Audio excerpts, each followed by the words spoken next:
Gaia.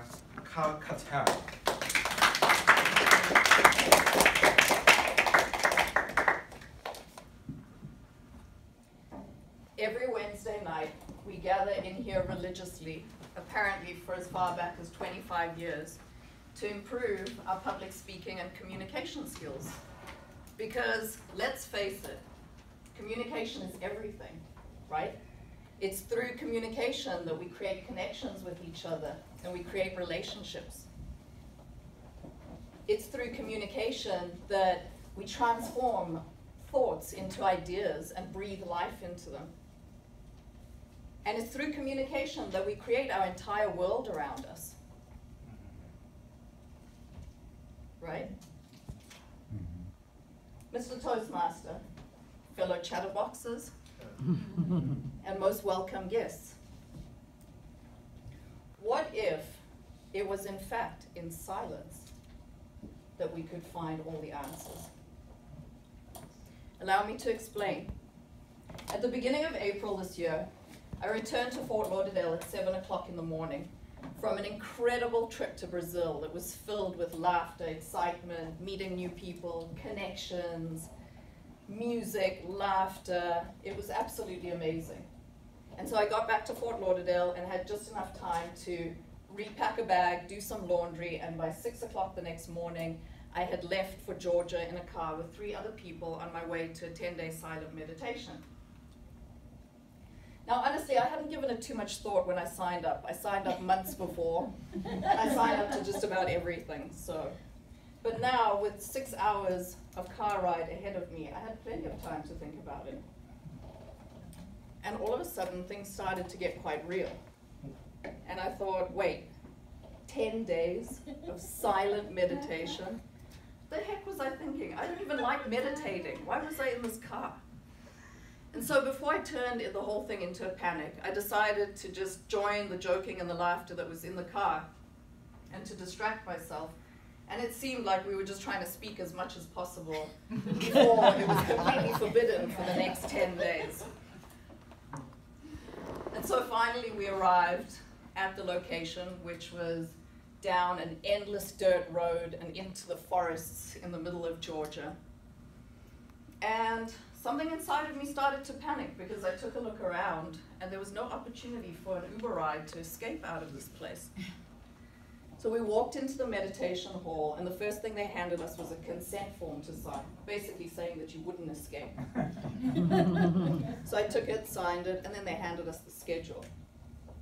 And the schedule stated that in order to maintain noble silence, they requested that all students maintain silence for the 10 days. This meant no talking, no laughing, no singing, no eye contact, no facial gestures, no hand gestures, no writing notes to each other. Fine. But then it proceeded. No music, no journaling, no writing, no electronic equipment, and no exercise. Nothing. And then it got even worse. I got into the schedule. And the schedule stated, 4 a.m. wake up with a gong. Great.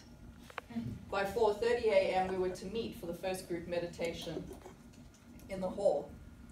5:30, another hour of meditation. I was like, the sun hasn't even come up by this time yet. 6:30, breakfast. 7:30, meditation. 8:30, meditation. 9:30, meditation. 10:30, meditation. Lunch. Meditation, meditation, meditation until 9:30 p.m. At which point it was 10 p.m. and lights out. I didn't know what to do, honestly. And so the following morning, well, first I stood there in shock with a very kind lady trying to gently pry my cell phone out of my hand. And the next morning was the start of the most excruciating physical and mental torture I have ever had to endure in my life. The first 2 hours on this mat, which had now become a torture device, I was in the most terrible pain. My shoulders, my knees, my legs, my feet, everything hurt. And my monkey mind was swinging from vine to vine to vine in this endless forest of never-ending thoughts and would never come back. I looked at the students in front of me. There were second-year students and people who had been there for third and fourth time. And they sat completely motionless, like statues, and I couldn't figure it out. And I thought, who the heck signs up twice for this torture? It was incredible. And so, as things started to sink in, I came to the realization that I still had another 12 hours ahead of me, plus another 9 days of this torture. Like, I wasn't sure that I could do it at all. And so I did. We finally made it to the first evening, and I was dreading the next day. But again, I found myself in the meditation hall at 4:30 in the morning. But I was thinking, I'm sure today will be different. It'll be more exciting. They'll give us something else to do. And the instruction for the day was this: start again. I was horrified. I couldn't do another 15 hours of this. It was torture. And so we did. And this endured for 7 days. 7 days of the same thing over and over again. And then something started to happen. On the 7th day, as my monkey mind was swinging through the vines, all of a sudden, it was in thoughts that didn't belong to me. And I know this because they were thoughts of forgiveness and peace and love. They definitely weren't mine. And they were beautiful thoughts about a wanting a genuine happiness for all human beings and all beings in general. And as I progressed and time went on, it went even further. And the thinking became even more profound. And it turned into a discovery, a very subtle and profound discovery that I could have easily missed. And it was this: that bodily sensations were actually attached to memories, and there was a very profound mechanism with the one generating the other. And it was incredible. And all of a sudden I understood what the other students and the second-time students were busy doing. They were in the middle of a very, very deep learning. And I was so grateful to be present to this. I wanted to be in the meditation hall longer and longer, and I did.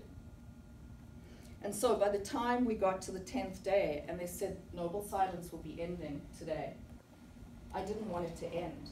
And if they'd given me the opportunity to stay longer and sign up for another 10 days, I would have. And so on the 10th day, I sat on my mat in meditation with tears streaming down my face in profound gratitude for this amazing learning that I was present to. Because I discovered that in silence lie all the answers. Mr. Toastmaster.